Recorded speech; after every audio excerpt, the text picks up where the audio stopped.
दोस्तों, आज का सवाल ये है कि मौत से कितनी देर पहले मलकुल मौत यानी मौत का फरिश्ता नजर आता है और ये कि फरिश्ता रूह कैसी निकालता है। आज का मौदूआ बहुत ही अहम है। मौत से कितनी देर पहले फरिश्ता नजर आता है। कुरान व हदीस की रोशनी में इस सवाल का जवाब तलाश करने की कोशिश करते हैं।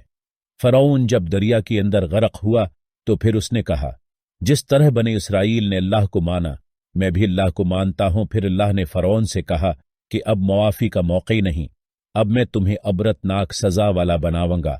और अल्लाह ने पानी को हुक्म दिया तो उसने बाहर लाकर फेंक दिया और उज तक वो अबरत का निशान है। तो सही हल जामा की पहली रिवायत है कि जो शख्स मौत की गड़गड़ाहट से पहली तौबा कर लेता है, अल्लाह पाक उसकी तौबा को कबूल फरमा लेती हैं। हर एक ने जाना जरूर है, क्योंकि हर एक ने कल नफ्स जायका अल मौत, हर एक ने मौत का ज़ायक़ा चखना है। और हमें चाहिए कि हर वक्त वो कलमात वो बात निकालें जो कि अगर हमारा आखिरी वक्त भी हो तो अल्लाह पाक खुश हो जाएं।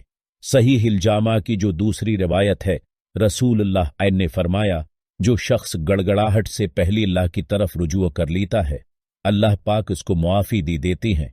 और जो शख्स मौत की गड़गड़ाहट जब होती है, जब मौत होती है, पसली पर पसली चढ़ा जाती है, फिर इंसान जब मुआफ़ी मांगता है तो अल्लाह मुआफ़ नहीं फरमाएंगी।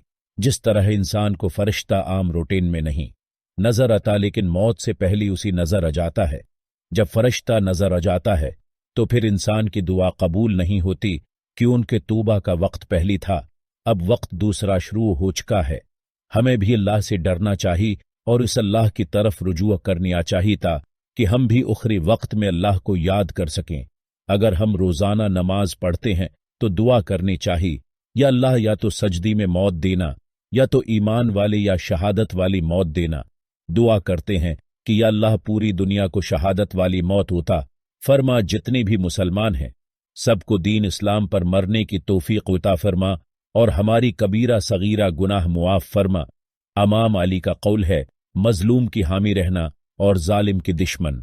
इमाम अली की इस कौल ने इस गुथी को सलझा दिया है कि जुल्म चाहे छोटा हो या बड़ा, किसी बेगुनाह का कत्ल हो या किसी की हक का छीनना, हमारी दिल हमेशा मजलूम के साथ रहें और हमारी नफरत फकत जालिम के लिए। ये कौल इस बात पर भी रोशनी डालता है कि अगर कोई शख्स किसी के साथ जुल्म नहीं करता तो उसकी बात को बर्दाश्त कर लिया जाए, क्योंकि जरूरी नहीं कि जो मजलूम हो इससे कोई खुदा सरजद न हो। मेरे लिए ये कौल जिंदगी की एक हकीकत है। मजलूम के लिए बिला झिझक आवाज उठाना मुझे इस जमली ने सिखाया। बहुत बार उसकी बाइस मुझे नफरतों और मुखालफत का सामना करना पड़ा, लेकिन रूह मुतमइन रही और ज़हन आज़ाद महसूस हुआ। अल्लाह हम सब का हामी व नासिर हो। अमीन।